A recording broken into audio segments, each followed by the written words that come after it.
Hello dear students, welcome to all of you friends. તો આજે ફરીથી આપણે ઓનલાઈન સ્ટાર્ટ કરીએ છીએ. આજથી 9મું ધોરણ, બરાબર છે. બહુ ટાઈમથી આપણે મળ્યા નથી ઓનલાઈન, બરાબર છે. થોડીક તબિયત વીકનેસ હતી અને થોડુંક કામ એવા બધા આવી ગયા હતા, એટલે પણ આજથી ફરીથી સ્ટાર્ટ કરીએ છીએ 9મું ધોરણ. આપણે સૌથી અગત્યનું ચેપ્ટર 10મા ધોરણ માટે વર્તુળ, કે જે તમે ઓલરેડી ભણીને આવ્યા છો અને તમારો પાયો છે 10મા ધોરણમાં. 10મા ધોરણમાં જે ચેપ્ટર વર્તુળ છે, 10મું ચેપ્ટર છે, ત્યાં અહીંયા પણ 10મું ચેપ્ટર છે, બરાબર. તો 10મું ચેપ્ટર જે બે જગ્યાએ વર્તુળ છે, એ તમારા 9મા ધોરણમાં જે 10મું ધોરણ આવે છે એનો પાયો છે. તો સૌથી પ્રથમ વર્તુળની વાત કરીએ તો વર્તુળ તમારી પાસે વસ્તુઓ જાજી બધી હોય. વર્તુળ માનીએ કે આપણી પાસે તો બધા સિક્કા ગણીએ, ચલણી સિક્કાઓ બધા વર્તુળ હોય, બરાબર છે. પછી વર્તુળ જેટલી સાધનો તમને યાદ હોય એટલે તમે યાદ કરો. વર્તુળ સાધન તો ડબ્બાનું ઢાંકણું છે, ડબ્બો આપણે ઘરે લોટનો અથવા તો ગમે હોય તો ગોળ ડબ્બાનું ઢાંકણું છે. ડોલની કિનારી છે એ વર્તુળ હોય, બરાબર. જાજી બધી વસ્તુ આપણે વર્તુળ આકારના શેપમાં જોવા મળે. તો વર્તુળ જે છે તમે ઓલરેડી ઓળખો જ છો. વર્તુળ કોને કહેવાય, બરાબર. વર્તુળ એટલે સિમ્પલ ભાષામાં આપણે કહીએ ગોળ. ગોળ જે આકાર કહીએ છીએ એ વર્તુળ, બરાબર. હવે વર્તુળ જો તમારે દોરવું હોય અથવા તો એને વ્યાખ્યા કેવી હોય કે વર્તુળ કેવી રીતે ગણિતની ભાષામાં, તો વર્તુળ કેને કહેવાય, તો કેવી રીતે કહેશું આપણે? તો સૌપ્રથમ હું તમારી ભાષામાં વ્યાખ્યા બોલું છું કે જો પરિકર લેવામાં આવે અને અમુક પરિકરનું માપ લઈ એક પરિકરનો પોઈન્ટ એક જગ્યાએ સ્થિર કરી અને પેન્સિલ વડે એક પરિભ્રમણ પૂર્ણ કરવામાં આવે, એક પરિભ્રમણ એટલે એક આંટો પૂરો કરવામાં આવે, તો બનતી આકૃતિ વર્તુળ કહેવાય. બનતી આકૃતિ વર્તુળ કહેવાય. એવી રીતે આપણે એની વ્યાખ્યા કરી શકીએ. પરિકર લઈ પરિકરમાં પેન્સિલ વડે પરિકરને એક જગ્યાએ સ્થિર કરી એક પરિભ્રમણ પૂર્ણ કરવામાં આવે તો બનતી આકૃતિ વર્તુળ છે. પણ ખરેખર વર્તુળની વ્યાખ્યા કહી શકાય તો કે નહીં. વર્તુળની વ્યાખ્યા શું થાય તો કે એક સમતલ લેવાનું. સમતલનો મતલબ, સમતલ એક અવ્યાખ્યાયિત પદ છે. સમતલની કોઈ વ્યાખ્યા નથી. પણ સમતલ કહેવાય કોને તો કે એક જગ્યા તમે ફિક્સ કરી લ્યો. ફિક્સ એટલે માનો કે હું બોર્ડ એક ફિક્સ કરી લો કે બોર્ડની આઉટર લાઈન જે છે, ફરતી બોર્ડર, એ મારું એક આખું સમતલ છે. તો એક બોર્ડની આઉટર લાઈન સમતલ થઈ ગઈ. તમે એમ કહો કે ભાઈ એક રૂમમાં આપણે બે જણા બેહાડી દીધા છે, તો એ રૂમ છે એ બે વ્યક્તિ માટે સમતલ કહેવાય, બરાબર. તો અહીંયા આપણે એક સમતલ લઈએ છીએ, વ્યાખ્યા લખી છે સમતલના એક નિશ્ચિત બિંદુથી. માની લ્યો કે મારી પાસે આવું કોઈક સમતલ છે. અહીંયા અમે સમતલ દોરી રાખ્યું, બરાબર. એક ચોરસ સમતલ મેં લીધું છે, લંબચોરસ જેવું. એમાં એક વર્તુળ છે દોરવાનું. પણ કેવી રીતે તો કે સમતલનું એક નિશ્ચિત બિંદુ દેખાય છે સમતલનું.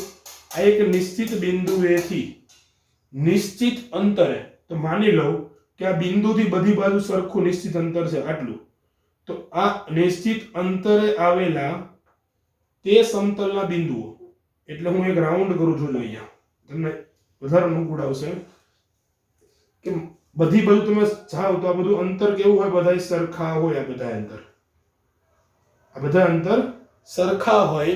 તો એ અંતરે, નિશ્ચિત અંતરે આવેલા આ જે બિંદુઓ જે વચ્ચે છે બધા, બરાબર, જેટલા બિંદુઓ હોય એ બિંદુઓના સમૂહને આપણે વર્તુળ કહીએ છીએ. આ વર્તુળની વ્યવસ્થિત અને ગણિતિક ભાષામાં વ્યાખ્યા છે.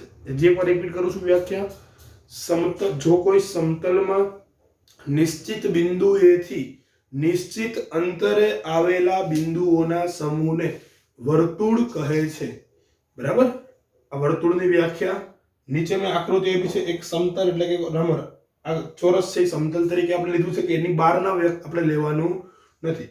અને નિશ્ચિત અંતર એટલે અહીંથી આટલું અંતર લીધું છે મેં, તો અંતરે આવેલા બિંદુઓનો સમૂહ, એ બધો આપણો વર્તુળ થઈ ગયો, બરાબર છે. તો આ વર્તુળની વ્યાખ્યા થઈ. જેમ ત્રિકોણની વ્યાખ્યા કરી હતી એમાં વર્તુળની વ્યાખ્યા થઈ આપણી, બરાબર. હવે જેવું આપણે નિશ્ચિત બિંદુ લીધું હતું, જે નિશ્ચિત બિંદુ એટલે કે આવડું આ ભાઈ, આ નિશ્ચિત બિંદુ, બરાબર. આ નિશ્ચિત બિંદુ ઈ વર્તુળનું કેન્દ્ર કહેવાય. શું કહેવાય? વર્તુળનું કેન્દ્ર કહેવાય. અને જે નિશ્ચિત અંતર હતું, જે નિશ્ચિત અંતર હતું એ અંતરને આપણે ભાષામાં કહેવાય વર્તુળની ત્રિજ્યા. બરાબર. તો જે વર્તુળનું અંતર હતું, નિશ્ચિત અંતર વર્તુળના બિંદુઓ માટેનું કેન્દ્રથી, એને કહેશું આપણે નિશ્ચિત અંતરને ત્રિજ્યા. અને જે પણ આપણું વર્તુળનું નિશ્ચિત બિંદુ હતું એને કહેશું વર્તુળનું કેન્દ્ર.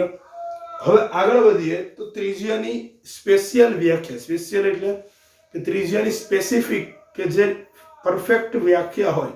તો પરફેક્ટ વ્યાખ્યા કેવી હોય ત્રિજ્યાની? તો કે ત્રિજ્યા તમને બધાને ખબર છે. જોજો, હું અહીંયા વર્તુળ દોરું ને ત્રિજ્યા દોરું, બધાને ખબર જ છે કે આ કેન્દ્રથી કોઈ પણ બિંદુ લઈએ વર્તુળનું, માનો કે અહીંયા O છે, અહીંયા P છે, તો આ OP રેખાખંડ છે, રેખાખંડ OP એ ત્રિજ્યા કહેવાય. બીજું કોઈ બિંદુ લો, આ બાજુ હું A, તો રેખાખંડ OA છે એ ત્રિજ્યા કહેવાય. આ બધાને ખબર જ છે ઓલરેડી. બરાબર. તો એની વ્યાખ્યા કઈ રીતે કરાય? તો કે વર્તુળનું કેન્દ્ર અને વર્તુળ પર, આ વર્તુળ ઉપર કોઈ પણ બિંદુ આવેલું હોય, A છે, P છે, Y કોઈ પણ બિંદુ મૂકો, અહીંયા Q મૂકો, અહીંયા B મૂકો, તો વર્તુળ પરના કોઈ પણ બિંદુને જોડતા રેખાખંડને ત્રિજ્યા કહેવાય. વર્તુળનું કેન્દ્ર અને વર્તુળ પરના કોઈ પણ બિંદુઓને જોડતો રેખાખંડ એ વર્તુળની ત્રિજ્યા કહેવાય. યાદ રાખજો. અને બીજી એક નોંધ કરીને લખજો, એક જ વર્તુળની બધી જ ત્રિજ્યાઓ કેવી હોય? સમાન હોય. બધી જ ત્રિજ્યાઓ સમાન હોય. એનો માપ કેવા હોય? સમાન હોય. બરાબર. આ ખાસ યાદ રાખજો, કોઈ ભૂલી ન જતા. આનો માપ આપ્યો ને આ OP ગોતવા બે, OA બરાબર 5 કીધું તો OP બરાબર ઓલરેડી 5 જ થાય. એ તમારે વિચારવાનું છે નહીં. બરાબર. તો બધી ત્રિજ્યાઓ એક જ વર્તુળની હોય તો એ બધા સમાન માપની હોય. આગળ વધીએ. સમતલમાં રહેલું જે વર્તુળ છે, એટલે કે વર્તુળના સમતલનું, વર્તુળ વડે વિભાજન થાય સમતલનું, તો કયા કયા પાર્ટમાં થાય? કેટલા પાર્ટમાં થાય? તો કે જો 3 પાર્ટમાં થાય મુખ્યત્વે. બરાબર. 3 પાર્ટ કયા કયા? તો કે હું પહેલા એક સમતલ દોરી લઉં. આ મારું સમતલ. સમતલને આપણે નામ આપવું હોય તો અહીંયા હું નામ લખી દઉં છું, આલ્ફા સમતલ. નામ દેવું જરૂરી એટલે છે કે સમતલ આપણે ખબર પડે કે કયા નામનું છે. નામ ક્યાં દર્શાવવાનું? હંમેશા જમણી બાજુના ખૂણામાં અથવા તો જમણી બાજુની ખૂણાની ઉપર, અહીંયા. બરાબર. અહીંયા દર્શાવો તો પણ ચાલે અને નીચે દર્શાવો તો પણ ચાલે અંદર સમતલમાં. હવે સમતલમાં એક વર્તુળ દોરી દઈએ આપણે. જોજો, આ જે વર્તુળ છે એ વર્તુળ બે ભાગ તો વર્તુળના પોતાના થયા અને એક એનો બહારનો ભાગ, એટલે 3 ભાગમાં વિભાજન કરે. તો કયા કયા ભાગમાં વિભાજન કરે? તો કે આ એક વર્તુળ. બરાબર. પછી અંદરનો ભાગ છે તો આ આખો અંદરનો ભાગ, વર્તુળની અંદરનો ભાગ. અને આ જે છે વર્તુળની બહારનો ભાગ કહેવાય. આમ 3 ભાગમાં વિભાજન કરે વર્તુળ. કોણ? સમતલ છે. સમતલનું વર્તુળ 3 ભાગમાં વિભાજન કરે. એક તો વર્તુળ પોતે, આ જે વર્તુળ પોતે છે એ, એક વર્તુળનો અંદરનો ભાગ અને એક વર્તુળનો બહારનો ભાગ. હવે આને વ્યાખ્યાયિત કઈ રીતે કરાય? જો તમારે વ્યાખ્યાથી બોલું છું, વ્યવસ્થિત સાંભળીને લખવાની છે. વર્તુળ પર આવેલા બિંદુઓના સમૂહને, વર્તુળ ઉપર આવેલા બિંદુઓના સમૂહને એને કહેવાય વર્તુળ. એક લીટી કે લખવાનું સામે, વર્તુળ પર આવેલા બિંદુઓના સમૂહને, બસ ત્યાં પૂરું. પછી વર્તુળનો અંદરનો ભાગ કોને કહેવાય? તો કે વર્તુળની અંદરનો ભાગ એને કહેવાય કે વર્તુળના કેન્દ્રથી ત્રિજ્યા કરતા ઓછા અંતરે આવેલા, ત્રિજ્યા કહી દઉં તો એક્ઝેક્ટ વર્તુળ ઉપર થઈ જાય, ત્રિજ્યા કરતા ઓછા અંતરે આવેલા બિંદુઓના સમૂહને વર્તુળની અંદરનો ભાગ કહેવાય. હજી એકવાર રિપીટ કરું, વર્તુળનું કેન્દ્રથી વર્તુળની ત્રિજ્યા કરતા ઓછા અંતરે આવેલા બિંદુઓના સમૂહને વર્તુળનું કેન્દ્ર કહેવાય. બરાબર. અને એવી જ રીતે જો ત્રિજ્યાથી વધારે ભાગે આવેલું હોય, વધારે અંતરે આવેલું હોય તો એ બહારના બિંદુ થઈ જાય. એનો મતલબ શું થાય? કે વર્તુળના કેન્દ્રથી, વર્તુળના બહારના ભાગ માટે શું લખાય? વર્તુળના કેન્દ્રથી વધારે અંતરે આવેલા બિંદુઓના સમૂહને વર્તુળનો બહારનો ભાગ કહેવાય. આ ત્રણેય વ્યાખ્યા અહીંયા આ નામ આપી આકૃતિ દોરી નીચે વ્યવસ્થિત લખવાની છે તમારે, બરાબર? તમને એક ફોટો મોકલીશું, ફોટા પ્રમાણે બધું વ્યવસ્થિત, પણ છૂટું છૂટું લખવું. ફોટામાં બધું ભેગું હશે, તમારે છૂટું છૂટું લખવાનું છે, બરાબર? એના પછીનો ભાગ છે જીવા. હવે વર્તુળના આપણે તમામ ભાગ વિશે અહીંયા માહિતી મેળવશું આજના લેક્ચરમાં. એટલે એના પછીનો ભાગ જીવા છે. તો જીવા, હવે તમે જીવાની વાત કરો તો તમારા ગામમાં જીવા બાપા હોય એવી બધી જીવાની વાત નથી, બરાબર? આપણે તો જીવા કોને કહેશું? તો કે વર્તુળ પરના બે બિંદુઓ, વર્તુળ પરના કોઈ પણ બે બિંદુઓ લે તો વર્તુળ દોરવું એટલે ખ્યાલ આવે થોડો. આ વર્તુળ છે માની લો, બરાબર?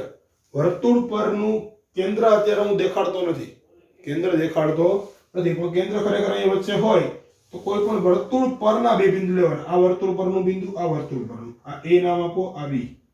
તો આ રેખાખંડ જોડો તો એ બી જીવા કહેવાય.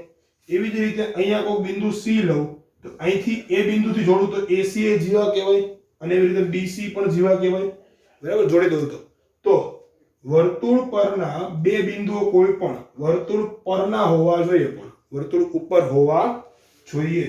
તો વર્તુળ ઉપર આવેલા બે બિંદુઓના જોડતો રેખાખંડ વર્તુળની જીવા કહેવાય, બરાબર? હવે જીવામાં પાછી વ્યાસની વ્યાખ્યા આવે એટલે આપણે અત્યારે વ્યાસની વ્યાખ્યા લેતા નથી, પણ યાદ રાખજો વર્તુળની જીવા જે છે, વર્તુળની જીવા એ હંમેશા વ્યાસ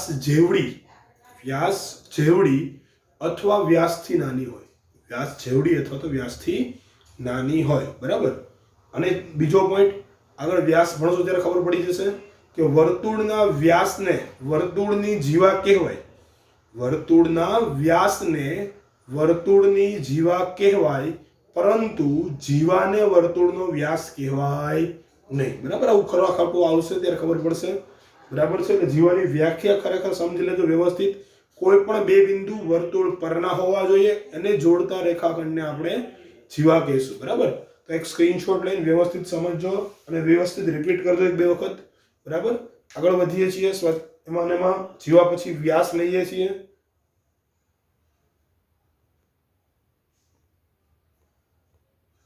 નેક્સ્ટ આગળનો ટોપિક છે વ્યાસ, બરાબર? વર્તુળનો વ્યાસ. તો વ્યાસ કોને કહેશું વર્તુળનો? કે સિમ્પલ ડેફિનેશન, સિમ્પલ વ્યાખ્યા, જે વર્તુળના કેન્દ્રમાંથી જીવા પસાર થાય. જીવાની વ્યાખ્યા આપણે ભણ્યા કે જેના બંને અંત્ય બિંદુઓ વર્તુળ પરના બિંદુઓ હોય, અથવા તો બંને રેખાખંડના અંત્ય બિંદુઓ ક્યાં હોય? વર્તુળ પર હોય, તો એને જીવા કહેતા હતા. પણ જો એ જીવા કેન્દ્રમાંથી પસાર થાય તો એને શું કહેશું? વ્યાસ કહેશું વર્તુળનો, બરાબર? કેન્દ્રમાંથી પસાર થતી જીવાને વર્તુળનો વ્યાસ કહેવાય. બીજો પોઈન્ટ કે જો વ્યાસ કેન્દ્રમાંથી પસાર થતો હોય, આવી રીતે હું લખ્યું છે વર્તુળના કેન્દ્રમાંથી પસાર થતી જીવાને વર્તુળનો વ્યાસ કહેવાય. તો અમે કેન્દ્રમાંથી પસાર થતી એક જીવા પી ક્યુ દોરી છે, તો અહીંયા પી ઓ ક્યુ એ વર્તુળનું શું થશે? વ્યાસ થશે. તો પી ઓ ક્યુ વર્તુળનો વ્યાસ છે. હવે એક જ વર્તુળના ગમે એટલા વ્યાસ દોરો, માનો કે હું અહીંયા બીજો દોરું, આવી રીતે કોઈ એમ કે મારા કેન્દ્રમાંથી પસાર થતી જીવા દોરી અને એના માપું એ બી, તો એની લંબાઈ કેવી થાય? સરખી થાય. એનો મતલબ કે અહીંયા પી ક્યુ જેટલી લંબાઈનો છે એટલી જ લંબાઈનો એ બી થાય. કોઈ પણ બિંદુ લઈ શકો આવી રીતે, બરાબર? તો આ બધા લંબાઈ જે એક જ વર્તુળના વ્યાસ છે એની લંબાઈ કેવી હોય? સમાન હોય. યાદ રાખજો ખાસ, બરાબર? પછી તમે જોઈ શકો કે આ જે જીવા છે એ અહીંયા વર્તુળનો સૌથી મોટામાં મોટો ભાગ હોય. આ બે બાજુ વર્તુળનો સૌથી મોટામાં મોટો ભાગ હોય, એટલે કે સૌથી વધારેમાં વધારે લંબાઈ વાળી જીવા જે હોય એ વર્તુળનો વ્યાસ કહેવાય. એટલે કે વર્તુળની મોટામાં મોટી જીવા એ વર્તુળનો વ્યાસ છે. નીચે દોરું તો ધીમે ધીમે ભાગ ચપટો થતો જાય, ઘટતો જાય, અને ઉપર દોરું તો ધીમે ધીમે ભાગ મોટો થતો જાય, બરાબર? એવું કેમ થાય? તો કે તમે સમાજમાં ભણો છો કે આપણો વિષુવવૃત્ત છે જે મધ્યમાંથી પસાર થાય, વિષુવવૃત્ત, બરાબર ને? આ માની લો કે પૃથ્વી છે, થોડીક ચપટી હોય પણ હોય તો ગોળાકાર જ ને, હોય તો નારંગી જેવા આકારની ગોળાકાર. તો આ વિષુવવૃત્ત છે સૌથી મોટો પ્રદેશ હોય. વિષુવવૃત્ત જે સૌથી મોટી લાઈન છે વિષુવવૃત્ત છે. આ બે કર્કવૃત્ત કહેવાય, ઉપર નીચે હોઈએ તો એ કર્કવૃત્ત છે, આપણે જીવા કહેવાય. બરાબર. વિષુવવૃત્ત છે આપણો વ્યાસ કહેવાય જે કેન્દ્રમાંથી પસાર થાય. બરાબર છે, વિષુવવૃત્ત જ કહેવાય ને. મને બહુ સમાજ આવડતું નથી, છતાં ક્યારેક ક્યારેક સમાજ આપણે નવરા ટોપિક હશું ત્યારે એકાદો સમાજનો ટોપિક લેશું, મજા આવશે સમાજમાં. બરાબર, જેમ ગણિતમાં મજા આવે એ સમાજમાં મજા આવશે. ચાલો આગળ વધીએ આમાં કે વર્તુળની મોટામાં મોટી જીવાને વર્તુળનો વ્યાસ કહેવાય. હવે આપણે તો એવું કહેતા હતા કે O થી કોઈ બિંદુ વર્તુળ પર લેવામાં આવે તેને ત્રિજ્યા કહેવાય. તો અહીંથી આટલો ભાગ જો ત્રિજ્યા થતો હોય, આ એક ત્રિજ્યા એને સ્મોલ r વડે દર્શાવાય, તો આ બીજી ત્રિજ્યા એટલી, તો એ સ્મોલ r, તો એને કહેવાય 2r, 2r. તો આખા વ્યાસની લંબાઈ કેટલી થાય? 2 ગુણ્યા ત્રિજ્યા, અને વ્યાસને દર્શાવાય સ્મોલ d થી. વ્યાસને દર્શાવાય સ્મોલ d. વ્યાસને કહેવાય ડાયામીટર, ડાયામીટરને કહેવાય સ્મોલ d થી. રેડિયસ, ત્રિજ્યા રેડિયસ કહેવાય, એને કહેવાય સ્મોલ r. તો d બરાબર 2r કહેવાય. d બરાબર 2r. બરાબર. તો આ વ્યાસ કમ્પ્લીટ કર્યો આપણે. વ્યાસ પછી આગળ વધીએ તો એના પછી છે વર્તુળની ચાપ. વર્તુળની ચાપ. તો વર્તુળની ચાપ કોને કહેશું? તો કે વર્તુળ પરના બે બિંદુઓ ને જોડતો વર્તુળનો ભાગ. વર્તુળ પરના બે બિંદુઓ વચ્ચેનો વર્તુળના ભાગને વર્તુળનું ચાપ કહેવાય. મેં આકૃતિમાં દર્શાવ્યું છે કે આખું વર્તુળ છે. જુઓ, એમાં એક ભાગ ઘાટો દેખાય છે. આ P થી Q બિંદુ, બે બિંદુ છે, એને જોડતો આ નીચેનો ભાગ થાય એક, અને એક ભાગ થાય ઉપરનો ભાગ. બરાબર, અહીંયા બે ચાપ તમને મળશે. કહેવાય દરેકને ચાપ જ. દરેકે શું કહેવાય? ચાપ જ કહેવાય. જો કોઈ નીચેનો ભાગ કે તો એને પણ ચાપ કહેવાય. નીચેનો ભાગ PQ જે છે ઘાટો દર્શાવ્યો છે થોડોક, અને ઉપરનો ભાગ છે એને પણ ચાપ કહેવાય. પણ બે ચાપ અલગ અલગ પ્રકારની કહેવાય. સિમ્પલ કહેવાય ચાપ, પણ બંને ચાપના નામ અલગ અલગ. એક છે લઘુ ચાપ અને એક છે ગુરુ ચાપ. લઘુ એટલે કેવું? નાનું. તો જે નાની છે એ લઘુ ચાપ છે, અને મોટી છે એ ગુરુ ચાપ છે. બરાબર, આપણે સિમ્પલ યાદ રાખવાનું, નાની છે એ લઘુ ચાપ છે, મોટી છે એ ગુરુ ચાપ છે. પરંતુ જો વ્યાખ્યાયિત કરવામાં આવે બંનેને, તો અહીંયા સમજજો કે આકૃતિમાં જે મેં છે બે ચાપ દોરી છે. એક છે એ મોટી છે, મોટી આવડિયા ઉપરની, અને એક છે એ નાની છે, આવડિયા નીચેની. બરાબર, તો બે ભાગ છે, એક મોટો ભાગ અને બીજો નાનો ભાગ.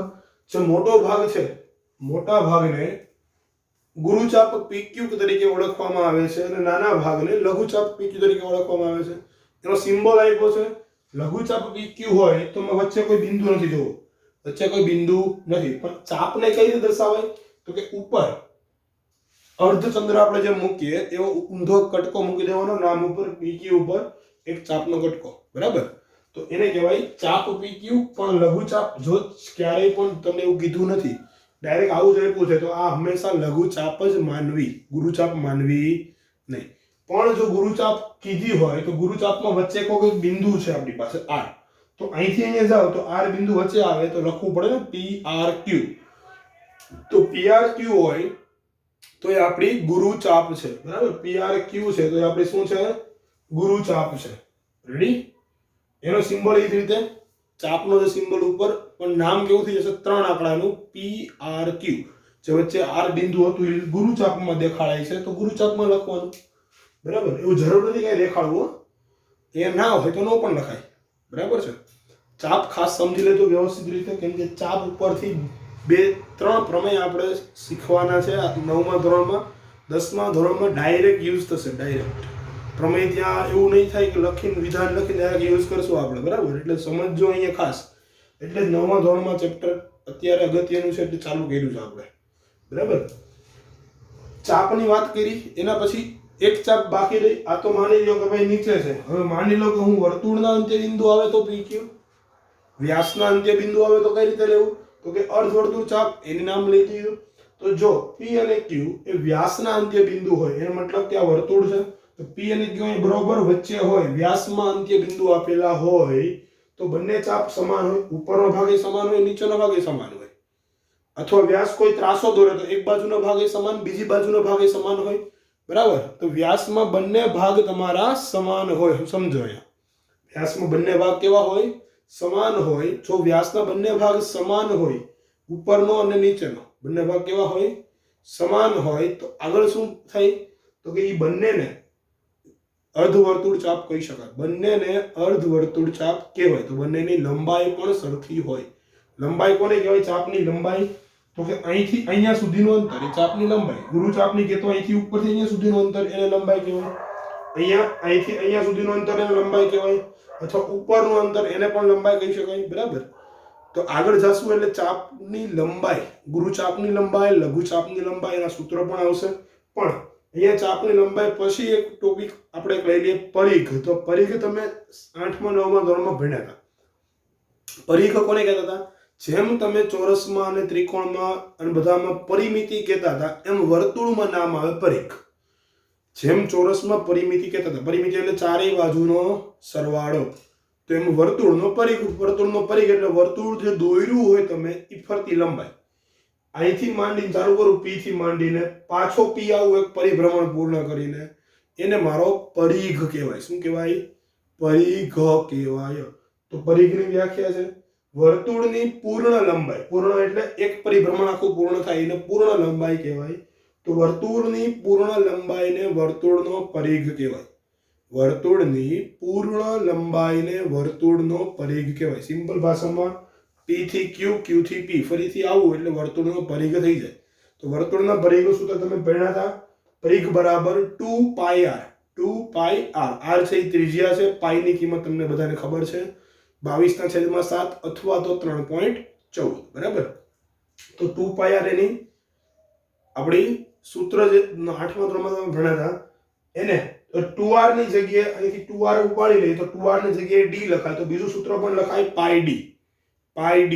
બરાબર. પાઈ ગુણ્યા d છે, પાડી નથી. બરાબર, ધ્યાન રાખજો, યાદ રાખવામાં πd. બરાબર. અને અર્ધવર્તુળ કે અર્ધવર્તુળ એટલે અડધો ભાગ. અડધો ભાગ એટલે અહીંયાથી 2 નીકળી જાય તો ખાલી પાયા. આખા પરિઘમાંથી અડધો કરું તો 2 નીકળી જાય, છેદમાં 2 આવે ને, તો કેટલા થઈ ગયા? πr. આ વર્તુળ અર્ધવર્તુળનો પરિઘ એટલે કે અર્ધવર્તુળ ચાપની લંબાઈ પણ કહેવાય. પરિઘ એટલે અહીંથી અહીંયા સુધીનું જ થાય, તો એને અર્ધવર્તુળ ચાપની લંબાઈ પણ કહેવાય. તો અથવા નામ લખી દો, અર્ધવર્તુળ ચાપની લંબાઈ. અર્ધવર્તુળ ચાપની લંબાઈ એને પણ આપણે શું કહેશું? πr. બરાબર, એને પણ આપણે કહેશું πr. વ્યવસ્થિત એક સ્ક્રીનશોટ લઈ લેજો લખવા માટે. આગળ 2 ટોપિક બાકી છે. એક છે વૃત્તખંડ અને એક છે વૃતાંશ. એક છે વૃત્તખંડ અને એક છે વૃતાંશ. પછી બેઝ પૂરો થશે, પછી મેઇન થિયરી પછી આવશે, પણ અત્યારે બેઝ આ લેક્ચરમાં પૂરો કરવો તો પછી પૂરો થશે આપણો. એટલે એક ટોપિક વૃત્તખંડ અને એક ટોપિક વૃતાંશ છે. 2 ટોપિક હજી ભણવાના છે આપણે. વ્યવસ્થિત સ્ક્રીનશોટ લઈ લો, પછી આગળ વધીએ બીજા ટોપિકમાં. આગળ છે વર્તુળનો વૃત્તખંડ. તો વર્તુળનો જે વૃત્તખંડ છે એ કોને કહેવાય? સમજો વ્યવસ્થિત. વૃત્તખંડ અને વૃતાંશમાં મોસ્ટ ઓફ બાળકો ભૂલ કરે છે. તો વર્તુળનો વૃત્તખંડ જે છે, બરાબર, તો એની વ્યાખ્યા પહેલા આપી છે, બોર્ડ ઉપર જોવો. જીવા અને તેના બંને ચાપમાંથી કોઈ પણ એક ચાપ, કાં તો લઘુ ચાપ લ્યો કાં તો ગુરુ ચાપ લ્યો, બેમાંથી કોઈ પણ એક ચાપ દ્વારા બનતો વર્તુળનો પ્રદેશ, વચ્ચેના પ્રદેશને વર્તુળનો વૃત્તખંડ કહેવાય. હવે હું માની લઉં કે આ ચાપ મેં લીધી, આ જીવા, અને નીચેની ચાપ લઉં છું લઘુ ચાપ. તો આ જે ચાપ વાળો પ્રદેશ બન્યો ઈ મારો વૃત્તખંડ કહેવાય. પણ લઘુ ચાપ દ્વારા જે બનાવ્યો છે ઈ શું કહેવાય? લઘુ વૃત્તખંડ કહેવાય. ઈ શું કહેવાય? લઘુ વૃત્તખંડ. અને જે ગુરુ ચાપ દ્વારા બનાવ્યો છે આખો ભાગ એને કહેવાય ગુરુ વૃત્તખંડ. બરાબર. તો લખાય કઈ રીતે? જીવા અને તેના બંને ચાપ. આ જીવા તો છે જ બંનેમાં, કાં તો લઘુ ચાપ લ્યો અને કાં તો ગુરુ ચાપ લ્યો. એ બંને વચ્ચેનો જે વર્તુળનો ભાગ છે, જે પ્રદેશ છે વર્તુળનો, એને કહેવાય વર્તુળનો વૃત્તખંડ. તો અહીંયા લખી દઈએ, આ સ્મોલ p અને q, એનો મતલબ કે લઘુ ચાપ pq, યોગ ગણ. આ યુ ની નિશાની છે, યોગ ગણ ની નિશાની છે, યાદ રાખજો. જ્યારે સમૂહને તમારે સરવાળો કરવો હોય, સમૂહનો સરવાળો, બે સમૂહનો સરવાળો કરો ત્યારે યોગ ગણની નિશાની આવે, એટલે યુ જેવું આવે, યુનિયન કહેવાય. બરાબર, યુ જેવું નિશાની છે. અને આ છે રેખાખંડ PQ, મતલબ કે જીવા થઈ. આ શું થઈ? જીવા. તો આ બંનેનો યોગ ગણ છે એ લઘુ વૃત્તખંડ તરીકે ઓળખાય. લઘુ વૃત્તખંડ તરીકે ઓળખાયા. બરાબર. અને જો મોટી ચાપ એટલે કે PRQ લેવામાં આવે, ચાપ PRQ યોગગણ રેખાખંડ PQ નો મતલબ કે જીવા, તો આ કહેવાય ગુરુ વૃત્તખંડ. કયો કહેવાય? ગુરુ વૃત્તખંડ. રેડી? તો નાનો ભાગ છે લઘુ વૃત્તખંડ કહેવાય, પણ એમાં ખાસ યાદ રાખજો જીવાથી નીચેનો ભાગ જે ચાપ વાળો છે એને લઘુ કહેવાય. એમાં કેન્દ્રનો સમાવેશ ન થતો હોય, એમાં આ કેન્દ્ર હોય તો કેન્દ્રનો સમાવેશ ના થાય, એ લઘુ વૃત્તખંડ કહેવાય. કેન્દ્રનો સમાવેશ થાય ગુરુ વૃત્તખંડ, સિમ્પલ ભાષામાં. બરાબર? એવો જ વૃતાંશની વ્યાખ્યા એક છે. વૃતાંશ કોને કહેવાય? તો કે આને આપણે લંબાઈ અને બધું શીખશું કે લઘુ વૃત્તખંડની લંબાઈ, ભાગ કઈ રીતે ગોતાય. પણ ગુરુ વૃત્તખંડ ને લઘુ વૃત્તખંડ પછી એક વૃતાંશ ટોપિક છે, છેલ્લો આજનો ટોપિક વૃતાંશ. તો વૃતાંશની વ્યાખ્યા કઈ રીતે લેવાય? તો જોજો, વર્તુળના જે ચાપનો ભાગ છે, બંનેમાંથી એક ચાપ તો આપણે લીધી, તો કે વર્તુળના ચાપ અને વર્તુળના કેન્દ્રમાંથી નીકળેલી ત્રિજ્યા કે જે ચાપના અંત્ય બિંદુએ જોડાય, વર્તુળના કેન્દ્રથી ચાપના અંત્ય બિંદુને જોડતી ત્રિજ્યા, વચ્ચેના ઘેરાયેલા વર્તુળના ભાગને વર્તુળનો વૃતાંશ કહેવાય. હવે જોજો, હું આકૃતિ દોરું છું. આ વર્તુળ છે, અહીંથી માંડી અને અહીંયા સુધી, એટલે કે આ P અને આ Q. હું નીચેનો ભાગ કહું, નીચેનો એટલે આ ચાપ વાળો, આ ચાપ વાળો જે ભાગ છે મારો, બરાબર, જે થોડો ઘાટો દેખાય છે, તો આ ચાપ વાળો ભાગ અને અહીંયા કેન્દ્ર છે O. તો વર્તુળના ચાપ એટલે આ ચાપ PQ અને વર્તુળના કેન્દ્રથી ચાપના અંત્ય બિંદુ, આ ચાપના બંને અંત્ય બિંદુ કહેવાય. તો કેન્દ્રથી ત્રિજ્યા દોરવાની આવી રીતે બે, એની વચ્ચે જે ભાગ ઘેરાયેલો છે, આવડા એની વચ્ચે જે ભાગ ઘેરાયેલો છે, તો એ આ આખા ભાગને વૃતાંશ કહેવાય. પણ જો લઘુચાપ દ્વારા બનેલો હોય તો લઘુ વૃતાંશ કહેવાય. અને એવી જ રીતે ઉપરનો ભાગ લો, ઉપરના ભાગમાં આપણે નિશાની બીજી કરી દઈએ, પ્લસ પ્લસ વાળી કરું, બરાબર, સાઈન અલગ કરી દઈએ થોડી. તો જે ઉપરનો ભાગ છે આખો, એને અહીંયા નામ આરે આપવું એટલે ગુરુચાપ થઈ જાય. તો ઉપરનો જે ભાગ છે એને કહેવાય ગુરુ વૃતાંશ. બરાબર? તો બેની વ્યાખ્યા ખબર પડી જવી જોઈએ તમને. ગુરુ વૃતાંશ કોને કહેવાય? તો કે સિમ્પલ ભાષામાં એક તો ચાપ PQ તો હતી જ, ચાપ PQ તો હતી જ, એ ભેગું મેં શું લીધું? તો કે બે ત્રિજ્યાઓ લીધી, એક OP અને એક OQ. OP યોગગણ OQ, આ બધાને યોગગણમાં લખવાના. બરાબર? તો આ મને મળે ચાપ PQ, OP અને OQ. તો આ લઘુ વૃતાંશ કહેવાય. અને ચાપ મોટી લઉં, PRQ ચાપ લઉં, એની સાથે બે ત્રિજ્યા લઉં, OP અને OQ. કેમ કે બે ના અંત્ય બિંદુ તો આ જ કહેવાય ને, ઉપરથી આવો તો અંત્ય બિંદુ બે બાજુના કહેવાય. અંત્ય બિંદુ એટલે છેડાના બિંદુ બે. તો આ મળે મને ગુરુ વૃતાંશ. બરાબર? આ શું મળે? ગુરુ વૃતાંશ. એક લઘુ વૃતાંશ મેળવ્યો, એક ગુરુ વૃતાંશ મેળવ્યો. તો આ વૃતાંશની વ્યાખ્યા થઈ. ખાસ સમજી લેજો વૃતાંશ કોને કહેવાય? તો કે વૃતાંશ છે એ કેન્દ્રમાંથી પસાર થતી બંને ત્રિજ્યાઓ ચાપના અંત્ય બિંદુએ જોડાય અને જે વર્તુળાકાર ભાગ બનાવે, આ વર્તુળનો જે ભાગ રોકે, ઘેરાયેલો પ્રદેશ છે વર્તુળનો, એ તમારી કહેવાય વૃતાંશની વ્યાખ્યા. અને નાનો ભાગ લઘુ વૃતાંશ, મોટો ભાગ ગુરુ વૃતાંશ છે. બંનેને મેં અહીંયા આઈડેન્ટિફાઈ કર્યા છે, દેખાડ્યા છે વ્યવસ્થિત રીતે. બરાબર? તો જોઈ લેજો વ્યવસ્થિત વ્યાખ્યા. તો આજના લેક્ચરમાં બસ આટલી થિયરી આપણે ભણવાની. એક અર્ધવૃત્તીય પ્રદેશ છે. અર્ધવૃત્તીય પ્રદેશ તમારો અર્ધવર્તુળ જે ચાપ દોરી હતી એ બધું, એમાં વૃત્તખંડ અને વૃતાંશ બંને સમાન હોય. અર્ધવર્તુળ પ્રદેશમાં વૃત્તખંડ અને વૃતાંશ સમાન હોય, એમાં કોઈ વૃતાંશ અને વૃત્તખંડ હોય નહીં, સિમ્પલ ભાષામાં. કેમ કે વૃત્તખંડ એમાં તો ત્રિજ્યા બે વચ્ચે જ આવવાની છે. નીચેનો ભાગ, કેમ કે જીવાનો નીચેનો ભાગ કયો તો ઉપરનો ભાગ બંને સમાન હોય. બરાબર? વૃત્તખંડ અને વૃતાંશ બંને સમાન હોય એમાં, એટલે એનો કોઈ ડિસ્કશન આપણે કરતા નથી. પણ અહીંયા સુધીનું તમારે લખી અને વાંચી વ્યવસ્થિત રીતે લખવાનું છે. જેમ બોર્ડમાં આપ્યું મેં લખ્યું છે, એક એક લીટી મેં લખી અને સમજે. જેટલી લીટી ટૂંકમાં હું બોલ્યો અહીંથી વ્યવસ્થિત વ્યાખ્યા અને વ્યવસ્થિત તમારે બુકમાં લખવાની છે. બરાબર? જેને ન સમજાય, જેને ન ખબર પડે કે સાહેબ કેવી રીતે લખવું, એ મારા નંબરમાં મેસેજ કરી દે, એને હું એક ફોટો અહીંથી મોકલી દઈશ વ્યવસ્થિત રીતે કે આટલો તમારે સ્પેસિફાઈ કરીને લખવાનું છે. બરાબર?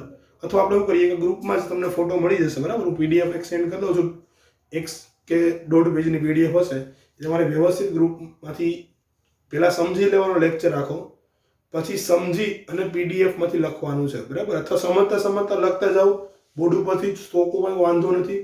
બોર્ડ ઉપર સહેલું લખાણ છે, મેં પીડીએફ મોકલીશ એમાં થોડુંક અઘરું લખાણ હશે, એટલે તમારે સમજવું જરૂરી છે. બોર્ડ ઉપરથી, બોર્ડ ઉપર સમજી અને બોર્ડ ઉપરનું લખશો તો પણ ચાલશે. પીડીએફ ચાલો એક કામ કરો, પીડીએફ આપણે મોકલવી જ નથી, બરાબર? બોર્ડ ઉપરનું જ લખવાનું છે તમારે વ્યવસ્થિત રીતે. તમને અહીંથી જ લખશો. બાકી પીડીએફમાં કેવું કરશે, છોકરા પીડીએફમાંથી લખી લેશે. પીડીએફ આપણે મોકલવી નથી, આમાંથી જોઈને લખવાનું છે વ્યવસ્થિત, બરાબર છે? તો આ લેક્ચર જે છે ઇમ્પોર્ટન્ટ છે. આગળ બીજો લેક્ચર સાથે ફરીથી મળશું. ત્યાં સુધી આવજો વિદ્યાર્થીઓ.